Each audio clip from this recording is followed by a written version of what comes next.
comum, pastor Renan, que foi pastor da Assembleia de Deus aqui, Ministério Catanduva, pediu para mim saudar os pastores e louvar a Deus pela vida desta igreja.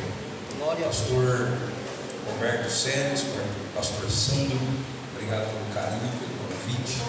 Deus abençoe vocês, todo o corpo de obreiros, toda a igreja, em nome de Jesus.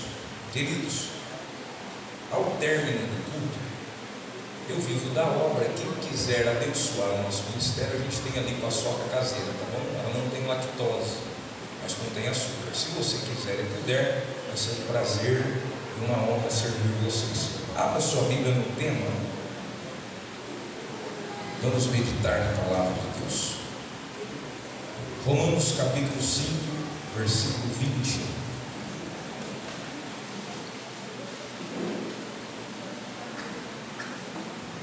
Quando vocês procuram, acredito que será lançado em data. Eu quero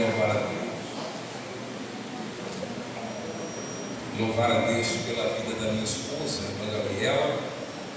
Deus abençoe sua vida, sua casa, que Ele abençoe a minha também. Deus abençoe. Quando se encontrar um texto, irmãos, digam amém. Quem está cansado, diga amém. Alguns estão. Mas é válido, porque quando a gente é sincero, Deus renova.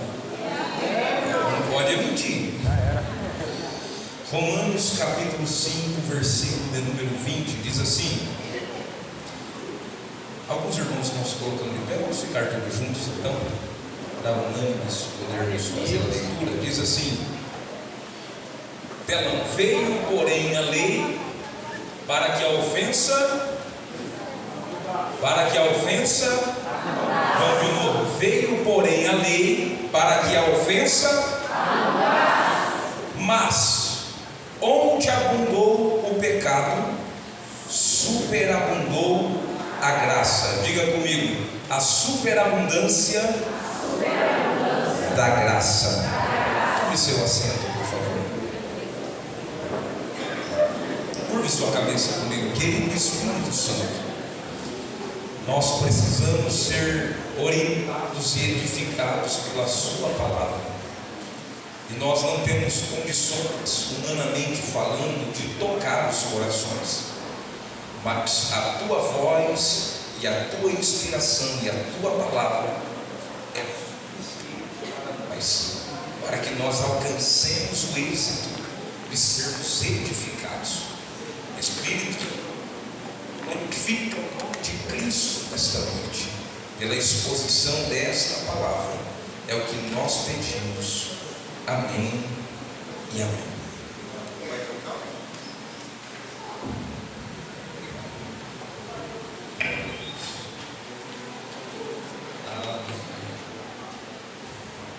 Glória a Deus. Amém? Queridos, eu chamo a sua atenção, por favor. A epístola aos Romanos, ou a carta aos Romanos, foi escrita pelo apóstolo Paulo. E no capítulo 1 está o direcionamento da epístola. Ele escreve para os amados de Deus, chamados santos, na cidade de Roma. Uma das dificuldades dos cristãos de Roma, entre ele e alguns judeus convertidos, era compreender qual era a utilidade da lei. Preste atenção, porque aqui está o desfecho para nós entendermos a superabundância da graça. Paulo é quem escreve a carta aos crentes de Roma, e os crentes de Roma tinham dificuldade de compreender, de assimilar, de entender qual era a utilidade da lei que Deus dera ao seu povo por meio de seu servo Moisés em relação à mensagem da graça. Sendo que os cristãos judeus, eles pensavam que a lei que Deus dera tinha por finalidade levá-los a praticar obras que agradassem a Deus, para que por meio destas boas obras eles alcançassem o mérito da salvação. Em resumo, eles pensavam, os judeus convertidos aqui na cidade de Roma, cremos em Jesus, cremos no sangue de Cristo, mas a lei é necessária para nos salvar também, porque todas as descrições da lei, tanto as descrições proibitivas quanto as que orientam, elas são para nos melhorar, e através do mérito da nossa obediência à lei, nós alcançaremos a salvação em Cristo Jesus. Esta era a mentalidade deles. O problema, irmãos, é que a mensagem da graça, ela descarta totalmente a necessidade de qualquer obra humana para a salvação. Ouça o que eu vou lhe dizer. A graça diz assim: você nunca vai alcançar a salvação por meio daquilo que você faz. Pelo contrário, a graça prega: para você alcançar a salvação só tem um jeito. Qual? Confiando naquilo que Jesus fez. A graça não aponta para a força do seu braço. A graça aponta para o sacrifício da cruz. Oh, aleluia! A graça ensina que a lei não salva, e a lei também não condena. E isso era um problema para esses crentes. A lei não salva porque em Romanos 3,20 está escrito que nenhuma carne será justificada pelas obras da lei. Então a lei não salva. Em contrapartida, a lei não condena, porque em Romanos 5,14 o mesmo Paulo escreve: a morte, que é a condenação pelo pecado, o salário do pecado é a morte. Então a morte, que é a condenação pelo pecado, Paulo diz no verso 14, versículo 5: reinou desde Adão até Moisés, isto é, antes da lei, porque a lei vem de Moisés para cá, já havia a condenação da morte. Então a lei não condena. Por causa destas verdades, os cristãos judeus da cidade de Roma passaram a se perguntar assim: qual é a finalidade da lei? Porque se a mensagem da graça esclarece que a lei não salva e a lei também não condena, para que serve a lei? Aí entra o tema que vocês escolheram pela inspiração do Espírito Santo. No capítulo 5, versículo 20, Paulo diz: veio, porém, a lei para que a ofensa abundasse, mas onde abundou o pecado, superabundou a graça. Oh, aleluia! Ora, dizer que Deus deu a lei para que a ofensa abundasse, porque nós precisamos entender aqui: quem deu a lei a Moisés foi Deus. Quem deu a lei a Moisés foi Deus. Diga comigo: Deus deu a lei. Agora Paulo diz no verso 20 que o objetivo de a lei vir ao povo, ser dada por Deus ao povo, foi para que a ofensa, o pecado, abundasse. A ideia aqui é para que o pecado aumentasse. E dizer que Deus deu a lei para que o pecado aumentasse é o mesmo que dizer que a lei é maligna, porque ela promove o aumento do pecado. Dizer que Deus deu a lei para que o pecado aumentasse é o mesmo que dizer que Deus promove o pecado. Mas ouça o que eu vou lhe dizer: a Bíblia não se contradiz, e a Bíblia diz que Deus é santo. Deus é santo. E o mandamento? Paulo diz: o mandamento, ele é santo, justo e bom. Então, se esta é a finalidade da lei, fazer o pecado aumentar, nada faz sentido. Logo, a pergunta que nós devemos fazer para termos um entendimento do contexto é: em que sentido a lei aumenta o pecado? E o mesmo Paulo responde: Paulo diz que a lei aumenta o pecado no que diz respeito ao nível de conhecimento sobre ele. Porque em Romanos 3,20 ele diz: é pela lei que vem o conhecimento do pecado. Não entendi, pastor. A lei funciona como lentes de aumento, irmãos.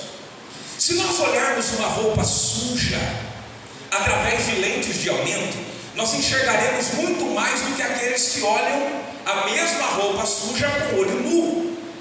Detalhe: as lentes de aumento não fazem multiplicar a sujeira da roupa, mas elas nos fazem enxergar mais nitidamente.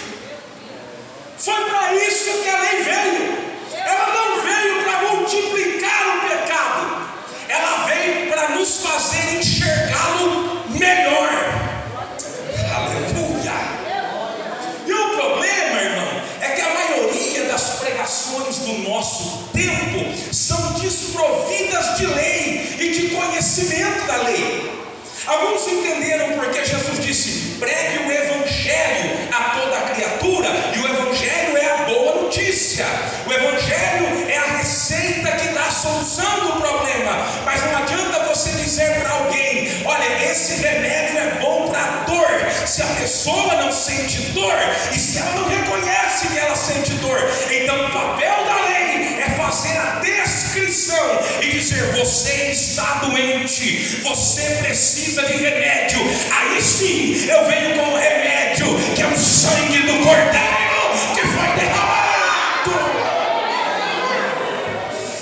Na pregação moderna, Jesus não passa de um solucionador de problemas cotidianos. Pode observar, as pessoas pregam mais ou menos assim. Alguns deles, alguns pregadores, alguns obreiros, eles pregam: vem para Jesus. Vem, se você tem problema com as drogas, vem que Jesus resolve o seu problema com as drogas. Se você tem problema com o dinheiro, está em crise financeira, vem para Jesus, que Jesus resolve o seu problema financeiro. Está doente? Vem para Jesus. Jesus é vida, Ele tem saúde para te dar. Mas por causa desse tipo de pregação humanista, que centraliza o homem como sendo o mais importante, e que Jesus está disposto a fazer tudo para lhe dar uma vida melhor na terra, contradizendo o que o próprio Cristo disse: se alguém quiser salvar a sua vida, perdê-la. O problema é que esta pregação humanista, desprovida de lei, não faz o homem e a mulher enxergar a malignidade do seu pecado, a hediondez do seu pecado, a podridão do seu pecado, a profundidade do seu pecado. Mas ouça o que eu vou lhe dizer: somente conhecendo a lei de Deus é que nós seremos capazes de entender quão pesado foi o fardo do pecado que fez Jesus gemer e suar sangue no Getsemane. Oh, aleluia! Somente conhecendo a lei de Deus é que nós seremos capazes de compreender quão caro foi o preço do pecado, que para ser quitado foi necessário a morte do santo, justo e unigênito Filho de Deus. É por isso que somente aqueles que conhecem a lei conseguem enxergar a superabundância da graça.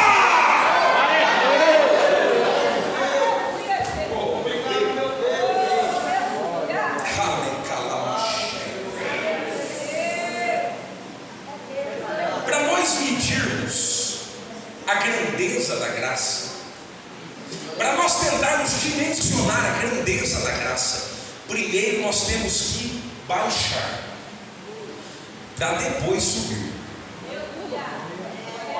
Ouça o que eu vou lhe dizer: esta é a função da lei, é a lei que faz isso em nós.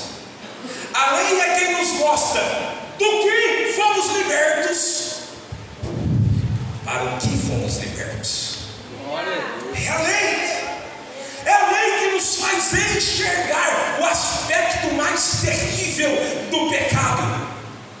Ouça o que eu vou lhe dizer: o aspecto mais terrível do pecado não é que o nosso pecado causa danos ao nosso próximo, tampouco que ele causa danos a nós mesmos. Não! O aspecto mais terrível do pecado é que ele é um ato de rebeldia contra aquele que nós dizemos amar, o nosso Deus. Oh, aleluia! É por isso que Davi, quando adulterou com Batseba e mandou matar o seu marido Urias, e ele é repreendido pelo profeta Natan, que foi enviado por Deus, e na sua oração penitente nos Salmos, Davi não diz: pequei contra Batseba, embora tenha pecado. Ele não diz: pequei contra Urias, embora tenha sido o causador da sua morte. Davi vai a fundo, porque a lei o confronta. Ele diz: pequei contra o meu Deus,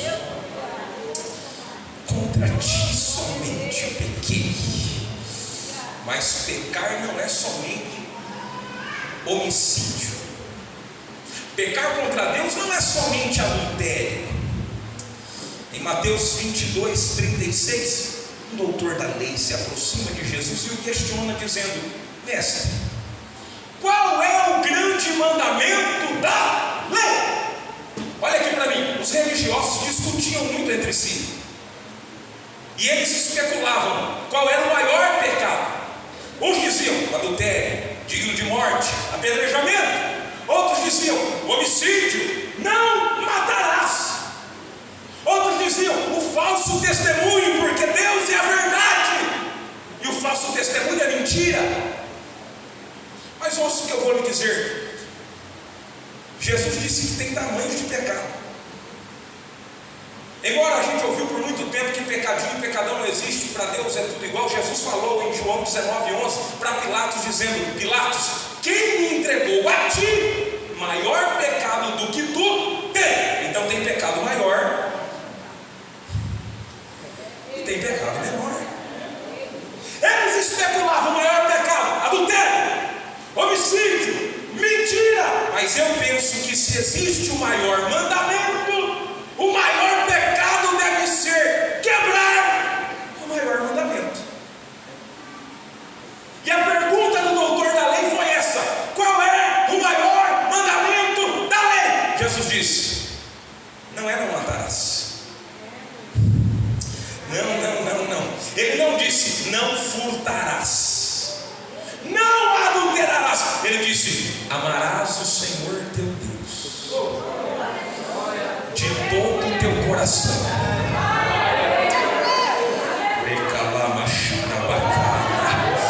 de toda a sua alma, de todas as suas forças e de todo o seu entendimento. Oh, aleluia! Oh, meu irmão, alguns homens conseguem escapar da pregação humanista, se desvencilham muito bem dela, porque a humanista prega assim: estás com problema de saúde, você precisa de Jesus. Mas nem todo mundo tem problema de saúde. Então ele diz: eu não preciso do seu Jesus. Estás com problema de crise financeira, você precisa de Jesus. Mas nem todo mundo tem a crise financeira. Ele diz: eu não preciso do seu Jesus. Mas quando a lei é pregada, ela nos coloca frente a frente com Deus. Ela pega o miserável pecador que se acha não necessitar da morte do sangue de Cristo, porque ele diz: eu não roubo, eu não mato, eu não adultero, não preciso de solucionar alguns problemas, eu me dou bem, eu tenho meu coach profissional, eu não preciso de religião. Aí a lei pega esse que se acha o bom, o autossuficiente, e coloca diante de Deus e diz: o maior mandamento é amar a Deus. Eu te pergunto, a lei diz: você coloca Deus em que lugar na sua vida? Você ama a Deus todas as coisas. Qual é o lugar que Deus ocupa no seu dia? Ele é o teu primeiro pensamento da manhã. Ei, aquilo que você faz, você pode fazer muito bem, com maestria, mas qual é o objetivo? É para a sua própria glória ou é para a glória de Deus?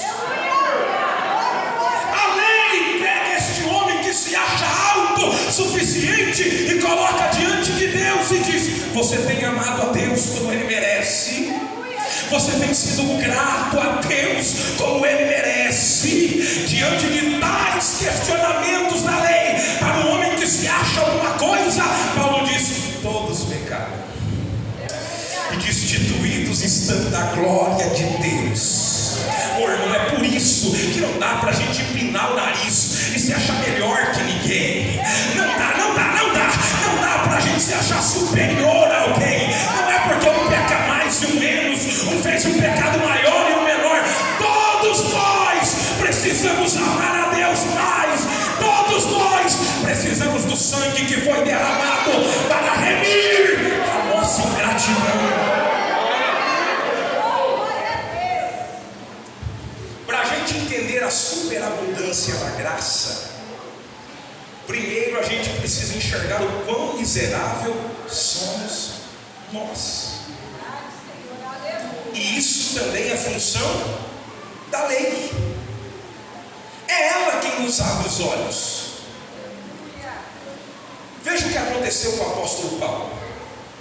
A presença da lei na vida de Paulo lhe trouxe à tona o quão pecador e miserável ele era, e o quanto o pecado estava enraizado. Ouça o que eu vou lhe dizer, em seu coração. O que fez Paulo enxergar a raiz profunda do pecado entrelaçada na sua natureza foi a lei.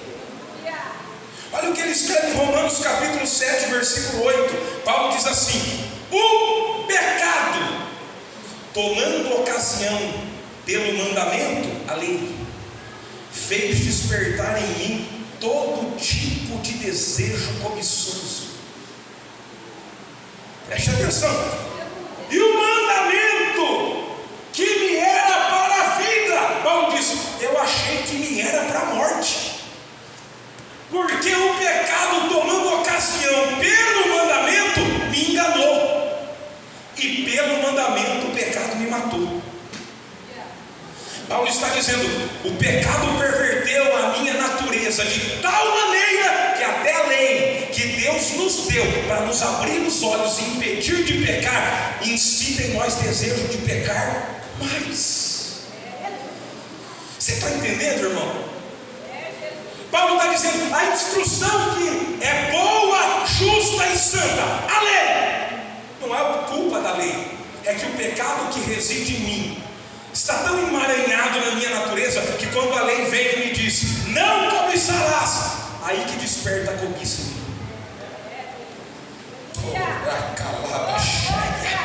É por isso que Paulo confessa, irmão, tem muito crente orgulhoso, se acha demais, se acha superior, se acha mais santo, se acha mais crente. Paulo diz assim, Romanos 7,14: a lei é espiritual, mas eu sou carnal, vendido sob pecado. Paulo diz no versículo de número 21 do capítulo 7: quando eu quero fazer o bem, o mal está comigo. O bem que eu quero fazer eu não faço, e o mal que eu não quero fazer, esse eu faço. Paulo entendeu o que eu e você precisamos entender todo dia. Paulo entendeu que não havia nada que ele pudesse fazer com a sua própria força que pudesse libertá-lo do domínio do pecado. É por isso que no versículo 24 do capítulo 7 da mesma carta aos Romanos, ele grita: miserável homem que sou, quem me livrará do corpo dessa morte? Permita-me personificar a lei. Nessa hora, a lei olha para Paulo e diz assim: cumpri minha missão, porque eu fui enviado para aumentar a consciência do pecado que você tem. Cumpri minha missão, eu trouxe à tona a sua miserabilidade. Agora eu vou cumprir a minha última função na sua vida. Qual? Me dê sua mão, Paulo.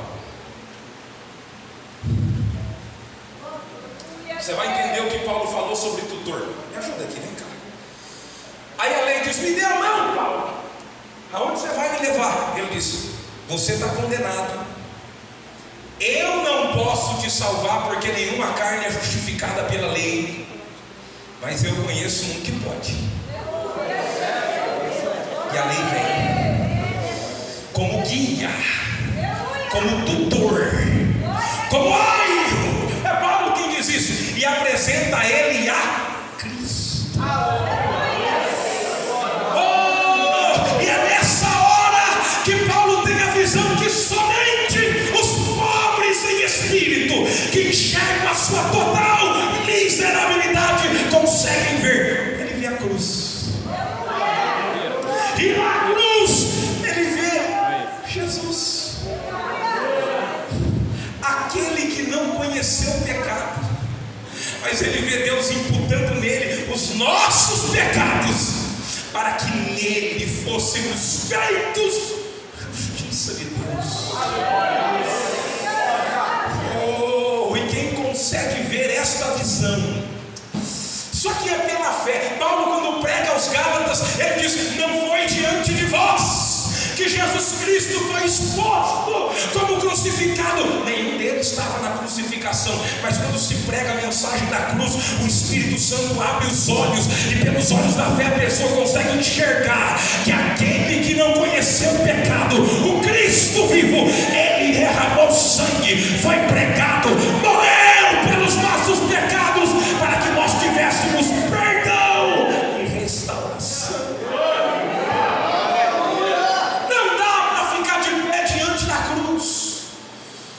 Não dá para ficar orgulhoso diante desta visão. Então Paulo cai prostrado, e ele diz o que está escrito no verso 25 do capítulo 7. Aqui ele está olhando para a cruz, ele diz: eu dou graças pelo Senhor Jesus Cristo. A pergunta dele é: quem me livrará do corpo dessa morte?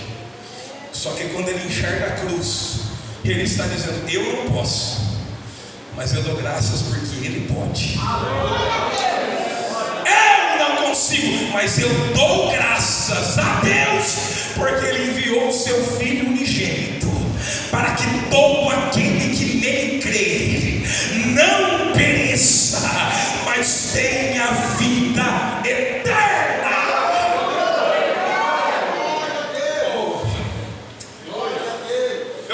Pastor aqui da igreja Concerto com Deus, acho que é Vivo, e a pastora Kelly, que antecedeu há pouco, e ela usou a expressão junto com o nosso pastor: gratidão. Eu gostaria que você repetisse essa expressão. Diga comigo: gratidão. Eis a razão da inércia espiritual de muitos crentes. Falta gratidão pela graça que nos alcançou. Que é a inércia espiritual? Deixa eu resumir: muitos crentes não oram mais. Não, eles oram hoje, ficam 3, 4 dias sem orar, ora de novo quando chega no culto. Eles não leem mais a Bíblia. Muitos crentes só leem a Bíblia quando está na leitura introdutória devocional do culto. Eles não evangelizam mais. E não estou falando de sair num mutirão com a igreja, eu estou falando naquilo que Jesus disse. No texto grego original, Jesus não disse ide por todo mundo, ele disse e indo pelo mundo. Ou seja, não é que é para você ir fazer só isso, é para enquanto você estiver fazendo os teus compromissos, lembre-se que acima dos teus compromissos você tem uma missão: indo na escola, pregue; indo no trabalho, pregue; indo, pregue.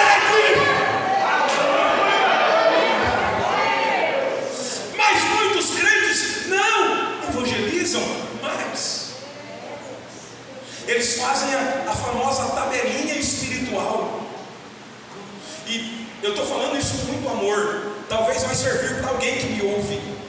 Ele diz assim: eu fui ontem, não preciso ir amanhã.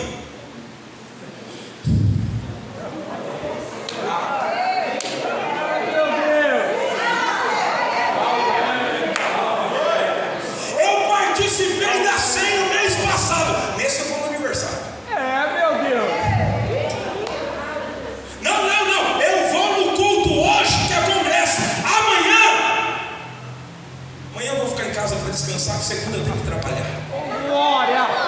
E vai fazendo tabelinha espiritual. Irmão, isso é característico de quem sofre de amnésia espiritual. Porque se você se lembrar quem você era e o estado que Jesus te achou, oh irmão, você vai ser mais grato. Você vai ser mais grato. Vai. Sem Jesus, você não era o que você é hoje. Não preciso falar daqueles que usavam drogas, daqueles que eram adúlteros. Não, sem Jesus você era triste. Sem Jesus você era vazio. Sem Jesus você não tinha sentido na vida. Sem Jesus você era escravo dos desejos e do pecado. Mas olha aqui para mim, Jesus te encontrou, Jesus te amou, Jesus te resgatou. E não foi para você ficar escolhendo o dia para orar, escolhendo o culto para congregar, escolhendo o pregador.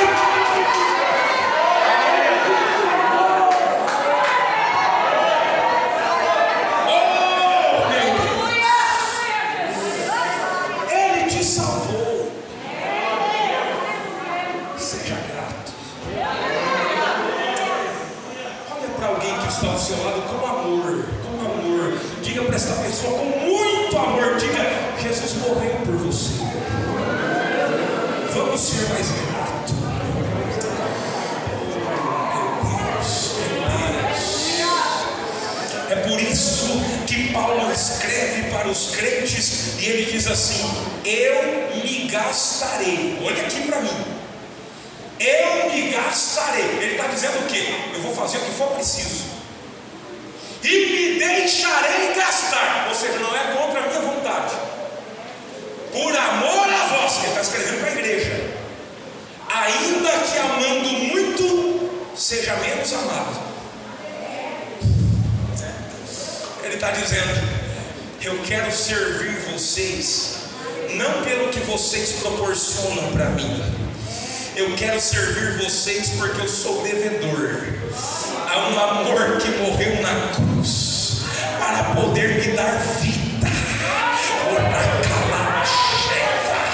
Paulo não tinha amnésia espiritual, irmão. Ele escreve para Timóteo na primeira carta e ele diz: eu me lembro quem eu era antes de Jesus me encontrar. Ele disse: eu fui perseguidor, eu persegui a igreja de Deus, eu era blasfemo. Ele diz isso.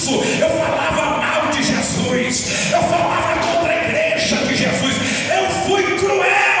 A Bíblia diz que Paulo entrava nas casas, arrastava velhos, arrastava criança. Ele não respeitava a idade, ele não era alguém que tinha respeito pelo ser humano, desde que a sua voz fosse respeitada. Mas um dia ele diz: eu alcancei misericórdia, porque no caminho de Damasco Jesus desceu e se manifestou e me disse: Saulo, Saulo, Saulo, Saulo. Você ainda lembra da voz que te chamou? Você ainda lembra da voz que te resgatou? Você ainda lembra da voz que te tirou do pecado?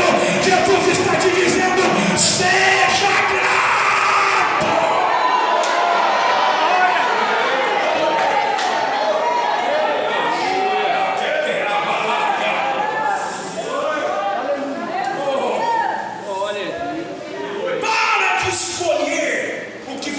Fazer na igreja, faça o que Deus te colocar na mão para fazer. Seja grato. Não. Na visão de Paulo, o crente só tem duas opções.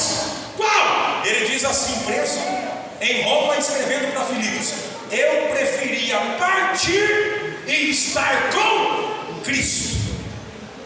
Partir ali é morrer. Na Covid, irmãos, Covid revelou a maturidade espiritual dos crentes. E eu falo isso com muito respeito, porque muitos de nós perderam entes queridos. Mas Paulo diz assim: para mim viver é Cristo, e morrer é lucro. Mas quantos crentes na Covid deixaram bem claro com a sua atitude: para mim viver é lucro, e morrer é um desastre. Quer fazer um teste do seu cristianismo agora? Se você é um crente à maneira que Deus quer, preencha esta expressão. Joga no telão para mim, Filipenses capítulo 1, versículo 21. Vai lá. Filipenses capítulo 1, versículo 21. Está pronto aí? Olha lá, 21. Porque para mim viver é Cristo, e morrer é ganho. Agora tire Cristo e tire ganho. Preencha você. Porque tem gente que vai dizer: para mim viver é viajar, viver é enriquecer e desfrutar as mais finas iguarias, e morrer é o fim. Paulo está dizendo: quem passou no Calvário e serve ao Cristo vivo e tem maturidade espiritual, para ele viver é Cristo, e morrer é lucro. Só que no versículo 23, vai lá, 23, rápido. Olha o que Paulo diz: de ambos os lados estou em aperto. Ele estava preso, escrevendo aos crentes de Filipos, e ele diz: tendo o desejo de partir e estar com Cristo. Isso é o que ele queria, desejo. Isso para mim é muito melhor. Mas no 24 ele diz: eu julgo mais necessário, por amor de vós, ficar. Paulo está dizendo: eu estou em aperto entre o que eu desejo e entre o que eu julgo mais necessário. Querer eu quero é partir, porque é muito melhor estar com Cristo. Mas por causa de vocês eu quero ficar. Qual é a ideia de Paulo? Ficando aqui mesmo preso, eu posso escrever para vocês. Mesmo preso, eu posso orar por vocês. Mesmo preso, porque é nessa carta que ele está preso, mas ele escreve para eles que estão livres: alegrai-vos no Senhor. Eles estão tristes lá, Paulo está preso aqui, mas ele diz: eu quero edificar vocês. A nossa alegria não está em estar livre ou estar preso, em estar na alegria do mundo ou estar em sofrimento. A nossa alegria está em que Jesus habita dentro de nós. Alegrai-vos! Então, para Paulo, o crente só tem duas alternativas: ou ele morre para estar com Cristo, ou ele fica para servir os irmãos. Glória a Deus. Aí você escolhe. Qual você prefere? Quer partir hoje e estar com Cristo? Porque se ficar, vai ter que ficar para servir os irmãos. Pastor, que palavra dura é essa? Jesus está dizendo: seja grato. Seja grato. Oh, irmãos, eu estou dando sequência no que foi dito aqui. Jesus já usou a boca do pastor e da pastora para dizer: nós precisamos ser mais grato. Para de escolher, para de reclamar, para de ser pedra de tropeço. Seja grato, sirva ao seu irmão, sirva a igreja, honre a Deus, seja grato.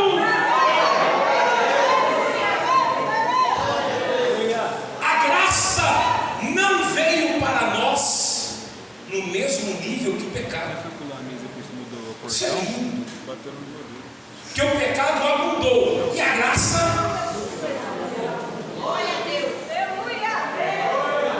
No versículo 20, Paulo usa um prefixo superlativo grego. No grego é hiper, para nós traduzido no português é super. Ele diz que a graça superabundou. Paulo está declarando: o que quer que o pecado tenha feito, a graça fez muito mais. Deixa eu ilustrar essa verdade para você. Imagine comigo uma grande empresa. Imagine comigo uma grande empresa que rompe as barreiras e inunda tudo ao seu redor. A vegetação, os animais. A gente já viu isso acontecer. Está imaginando comigo? Paulo está dizendo: assim é a graça. Onde o pecado abundou, a graça transbordou. Na Bíblia, a graça representa a vitória do crente, e o pecado representa a morte. Diga comigo: a graça representa a vitória, e o pecado representa a morte. Olha aqui para mim: o que representa a graça? Vitória. E o que representa o pecado? Aí, para nós entendermos a superioridade da graça em relação ao pecado, nós temos 1 Coríntios 15, 54. Paulo diz assim: tragada foi a morte na vitória. Paulo está dizendo: a vitória engoliu a morte. O que é isso? Isso é o que a graça faz com os nossos pecados: engole eles, fazendo eles ficar fora de vista. É por isso, meus irmãos, que a graça é infinitamente superior ao pecado. Por quê, pastor? Porque o pecado nos fez escravos de Satanás. A graça não veio só para equilibrar, ela veio, nos tirou da escravidão de Satanás e nos libertou. Mas a graça fez muito mais, ela nos elevou a status de príncipes de Deus e assentou-nos em lugares celestiais. A graça é superior. O pecado, meus irmãos, ele nos fez casa de demônios. Ouça o que eu vou lhe dizer: quantos de nós não éramos possessos, depressivos? Eu não estou falando de uma depressão oriunda de traumas emocionais, eu estou falando daquela que é maligna. Quantos de nós não tinha desejo suicídio, não tinha, não é eu agora não tinha situação que a sua vida ficava perdida, ele não sabia o que fazer, e o diabo dizia para ele: olha, pega a sua vida, tira a sua vida, lança-se com uma corda no pescoço, atira na sua boca, corta o seu punho. Mas aí veio a graça, nos libertou dos demônios, nos purificou, nos arrancou das garras dos demônios. Isso aí já estava bom, mas a graça é mais, a graça é mais. Ela nos elevou a status de templo do Espírito Santo. Éramos casa de demônio, mas agora somos templos do Deus Todo-Poderoso. Ele habita dentro de nós. Ouça o que eu vou lhe dizer: o pecado nos fez inimigos de Deus. Deus não ouvia a nossa oração, Deus não podia ouvir, porque Isaías diz no 59: seus ouvidos só podem ouvir aqueles que o pecado não faz separação, mas o pecado nos separou de Deus, nos fez inimigos de Deus. O que a graça fez, pastor? Ela veio, nos reconciliou com Deus. Já estava bom, mas não basta, porque a graça é superior ao pecado. A graça não se contenta em apenas desfazer o que o pecado fez. Então a graça nos elevou e nos integrou ao status de membro da família de Deus. Hoje você não é só amigo, você é filho, você é filha, você é filho, você é filha. É por isso que Paulo diz: onde abundou o pecado, superabundou a graça.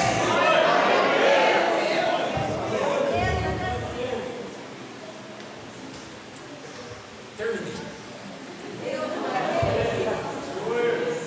Quantos entenderam a mensagem de agora? Agora tem um detalhe: a graça não se contenta em apenas equilibrar o jogo. Irmão, isso é lindo. A graça sempre faz muito mais. Posso colocar de pé, pastor? Prepara um louvor rápido, por favor, rápido. Fique de pé comigo, por gentileza.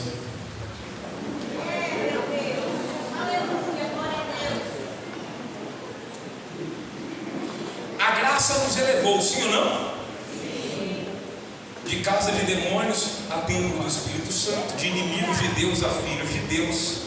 A graça nos elevou, mas ela vai nos elevar muito mais. Irmãos, eu estou falando aqui com quem teme a Deus. Eu estou falando com quem serve a Deus agora. Preste atenção.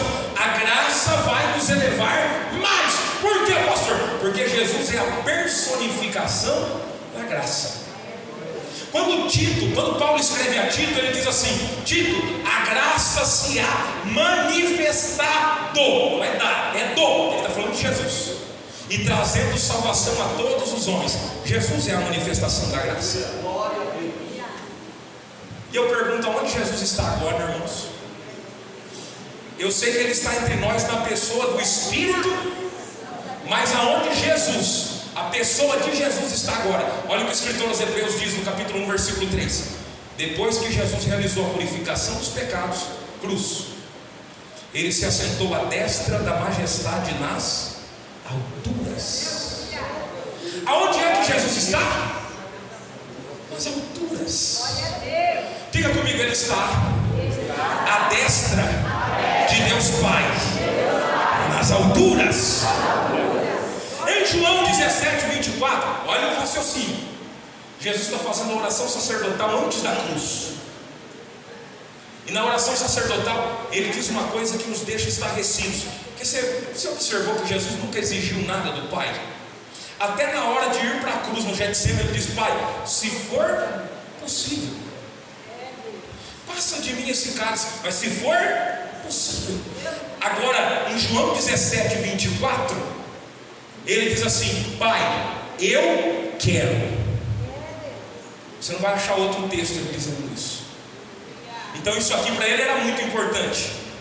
Ele disse: eu quero que aonde eu estiver, eles estejam comigo. Para onde é que Jesus foi? Está nas alturas. É por isso que Ele disse em João 14: não se turbe o vosso coração. Credes em Deus e credes também em mim. Na casa de meu Pai há muitas moradas.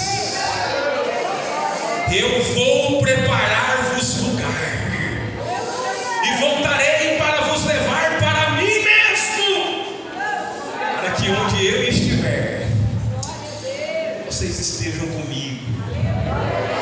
Sabe o que a graça vai fazer? A qualquer momento a trombeta vai tocar, e aqueles que reconhecem a sua miserabilidade e credibilizam a superabundância da graça manifestada em Cristo na cruz do Calvário, o Espírito Santo vai fazer assim: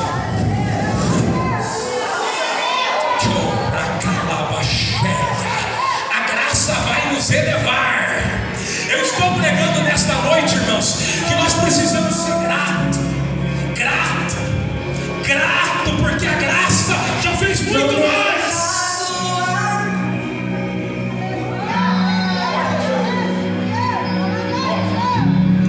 Mas nada se comparará com a glória que há de vir. Eu não sou daqui. É só quem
Vamos dar mais importância ao nosso Deus.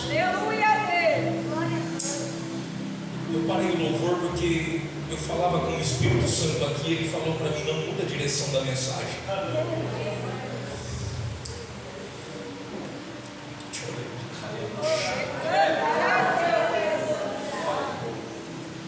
Você precisa entender aquilo que Davi disse.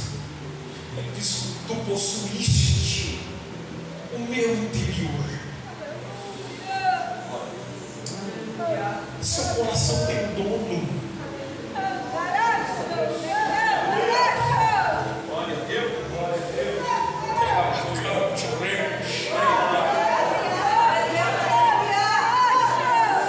Você não vive para você. Você vive para aquele que morreu por você. Deus quer usar a sua vida para levar o Evangelho. Mas você precisa ter consciência da lei. Você não é nada. Você é pecador. Você é miserável. Mas tudo que você é hoje é porque Jesus está em você. Tudo que há de mal em você é mérito seu. Mas tudo que há de bom em nós é mérito dele.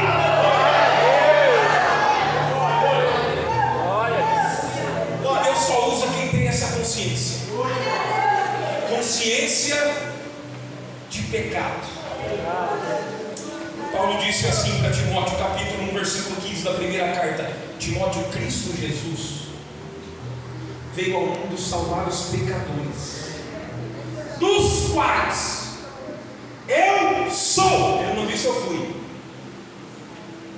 Eu sou o principal.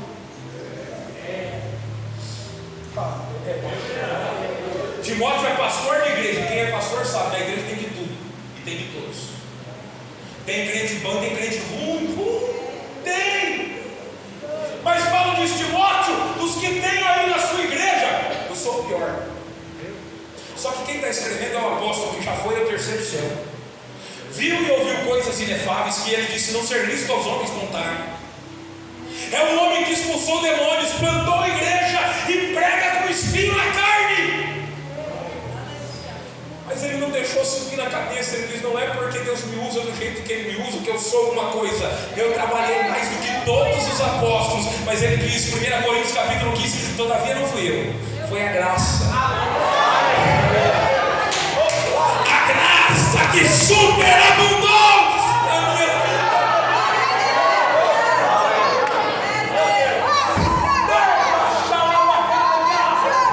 Jesus está falando com alguém. Você precisa reconhecer que é pequeno, que é pó, que é miserável. Deus vai te usar, Deus vai te levantar, Deus vai te honrar. Mas não é para que você se ensoberbeça,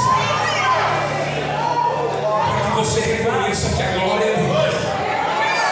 Oh, casa, coração, Filadélfia, a honra é dele, o louvor é dele. Igrejas que prestigiam esse trabalho, tudo é para a glória de Jesus.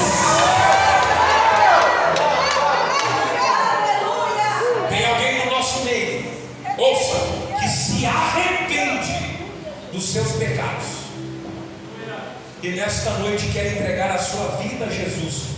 Talvez reconciliar-se, ou pela primeira vez confessar publicamente: eu sou pecador e eu quero o perdão de Jesus, e eu quero que Jesus governe a minha vida. Eu quero me entregar para Ele, porque isso é aceitar Jesus, se arrepender dos seus pecados.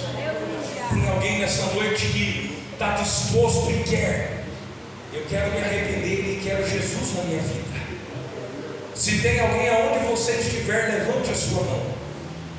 Tem alguém que se arrepende dos seus pecados e quer entregar a sua vida a Jesus?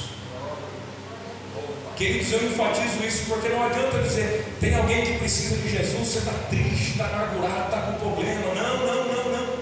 Jesus pode resolver tudo. Ele faz se Ele quiser, se Ele não quiser. Ele é Deus do mesmo jeito. Mas o maior problema da nossa alma é o pecado. E é Jesus que faz a graça superabundar sobre o pecado. Então eu pergunto pela última vez: tem alguém, jovem, mulher, homem, senhor ou senhora, que quer entregar a sua vida a Jesus e se arrepender dos seus pecados? Se tem, levante a mão comigo agora. Ou você pode vir aqui comigo, meu filho. A igreja vai orar por você. Glória a Deus. Tem mais alguém que, como ele, quer confessar publicamente: eu sou um pecador, mas eu preciso da graça.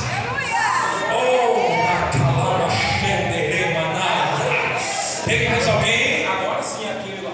Não, já foi a hora, né? Já foi a hora, né, pastor? Pode parar. Aleluia. Tem mais alguém? Se tem, levanta a sua mão. Não tem mais ninguém? Vamos orar então, meus irmãos. É que às vezes a gente se empolga. Perdão, pastor.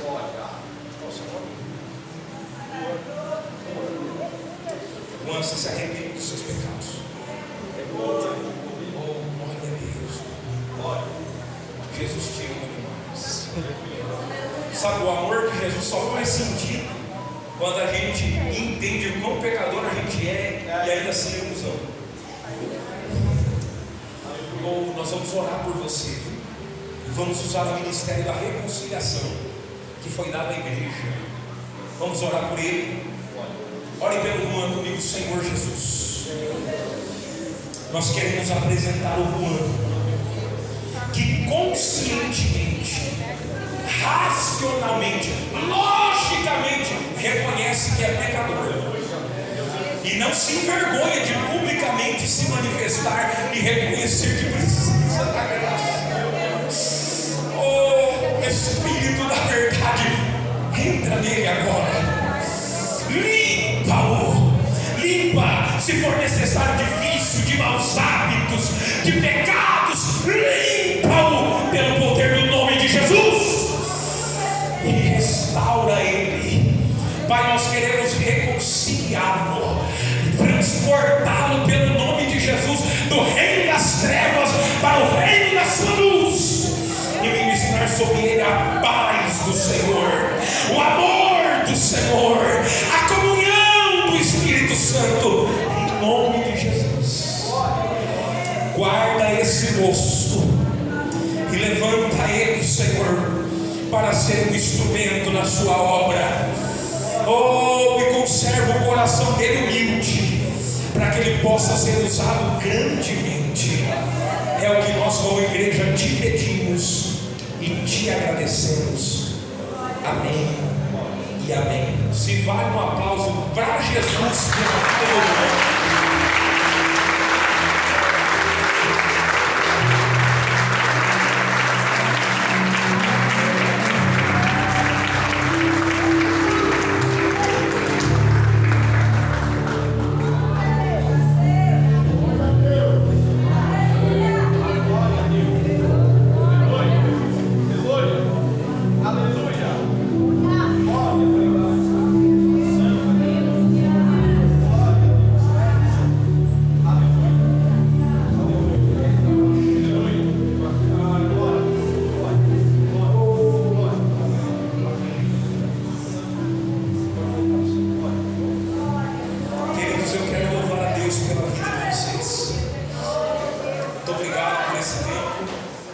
Vocês emprestaram o seu coração, a sua atenção para ouvir a palavra de Deus através da minha vida. Que Deus abençoe.